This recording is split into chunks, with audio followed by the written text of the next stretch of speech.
Hay una declaración de Mefistófeles en el segundo Fausto que podría valer como ejemplificación de esto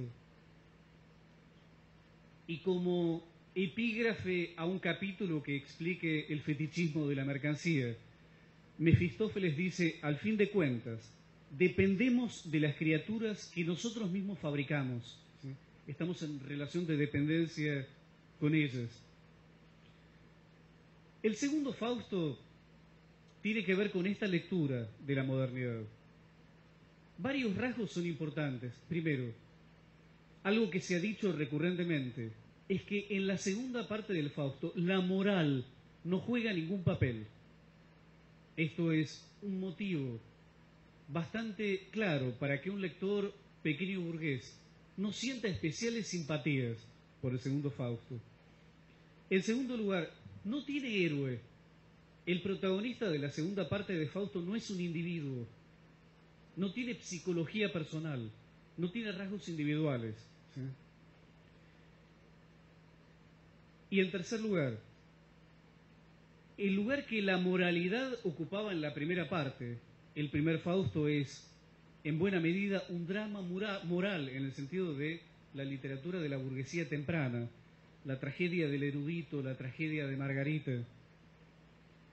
El segundo drama es un drama esencialmente político y económico.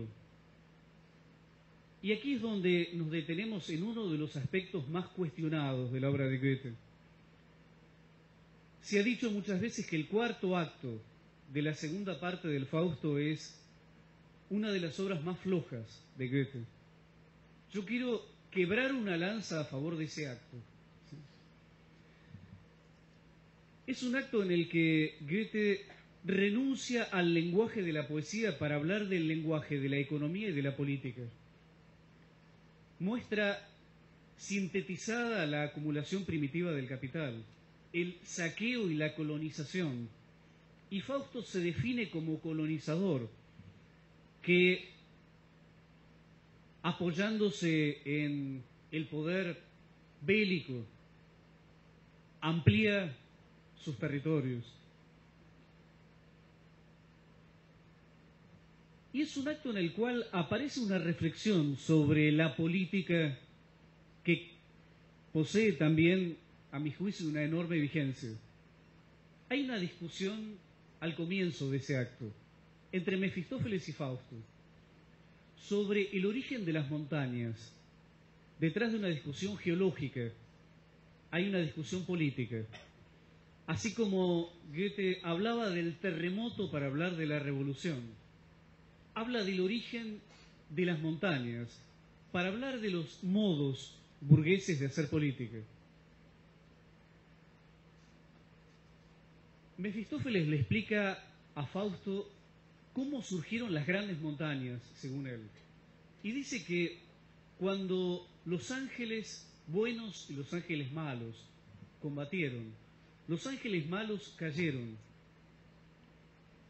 y en el centro de la tierra generaron gases que explotaron y de la noche a la mañana surgieron las grandes montañas.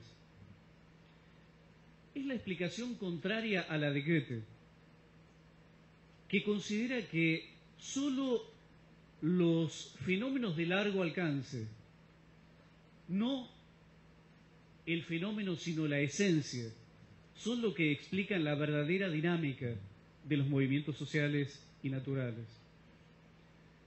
Hay una expresión que usa Goethe para hablar de esto y es la duración en el cambio. Habla de una realidad en dos niveles, con una superficie que, como la del capitalismo, es muy dinámica y movida y que distrae, y un movimiento más profundo, el de la esencia, que es mucho más calmo. Seguramente con inspiración de Goethe había hablado Hegel de una expresión que citaba Marx frecuentemente, la calma de la esencia. Hegel decía que la dinámica histórica es como el mar. La superficie es muy movida, pero poco importante. La lógica importante es la del fondo del mar, donde los movimientos son mucho más lentos, pero más significativos. Marx citaba muy favorablemente en carta a Engels esta explicación de Hegel. Goethe dudaba mucho de los fenómenos de coyuntura, pensando que solo una mente infantil se deja distraer por lo superficial. Hay en la novela, en el romance de vejez de Goethe, el Wilhelm Meister, la segunda parte, los años de viaje de Wilhelm Meister, una conversación sobre las montañas también. Un personaje que sabe mucho de montañas, llamado Montan, les explica a Wilhelm y a su hijo Félix el origen de las montañas. Y Félix, que es un niño, dice: yo no sabía que la génesis de una montaña es un proceso tan lento. Yo pensé que las montañas surgieron de golpe. Y Montan dice: eso es característico de los niños. Lo problemático es que muchos adultos siguen pensando como niños, pensando que las cosas surgen de golpe, ¿sí?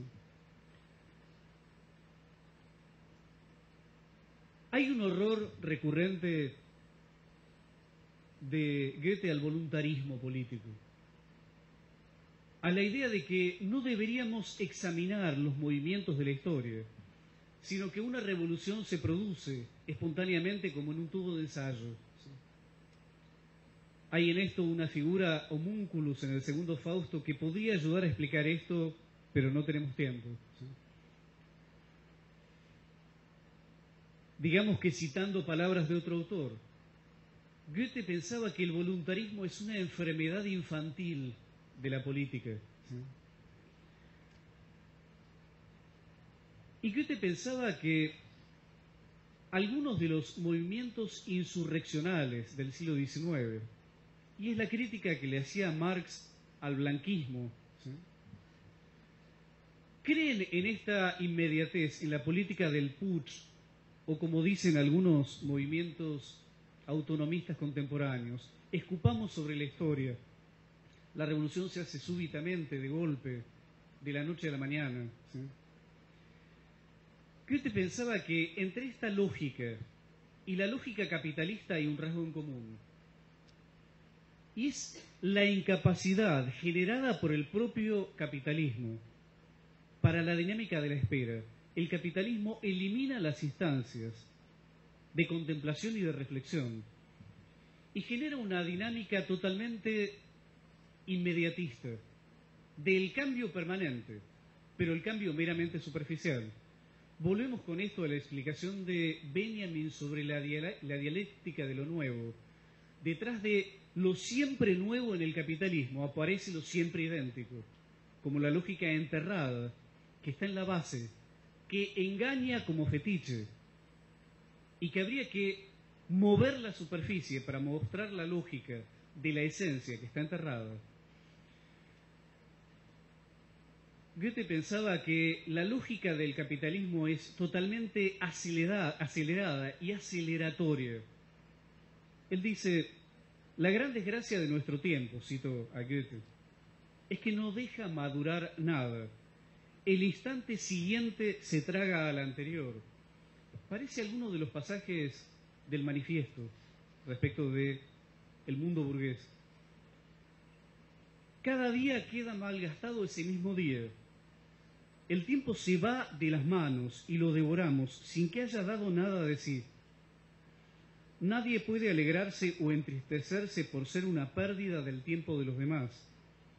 Todo salta de una cosa a la otra, de una sociedad a la otra, de un país a otro y de un continente a otro. Todo es velociférico. La palabra velociférico es bien interesante. Es un préstamo del italiano. El velocífero era un coche tirado por caballos que llegaba más rápido, sin detenerse en el camino, ¿sí? Pero Goethe hace el juego de palabras porque velociférico parece la mezcla de velocidad y Lucifer, ¿sí?, como si eso expresara en una imagen dialéctica un núcleo central del capitalismo. el capitalismo impide a los hombres detenerse para reflexionar, porque es absolutamente inmediatista. Esta imagen de Goethe recuerda la lógica de este otro autor marxista que mencionamos varias veces, y que es Walter Benjamin. Benjamin es, como otros marxistas contemporáneos, recuerdo al importante marxista colombiano Renan Vega Cantor, que desarrolla una crítica en este mismo sentido. El capitalismo impide el momento de la reflexión y del reposo. Y podríamos citar al autor que mencionaba, a quien me antecedió en la exposición, y que es Brecht. Brecht decía que el comunismo no es radical, el capitalismo es radical. Hablábamos de la velocidad de los coches tirados por caballo en el siglo XIX que escandalizaba a Goethe. Recordamos la frase muy famosa de Benjamin: se ha dicho que las revoluciones son las locomotoras de la historia. Tal vez habría que invertir la imagen y decir que la revolución es el gesto desesperado con el que la humanidad trata de detener el tren para que no se precipite en la catástrofe. Es una lógica del detenimiento en contra de un capitalismo velociférico. Muchas gracias.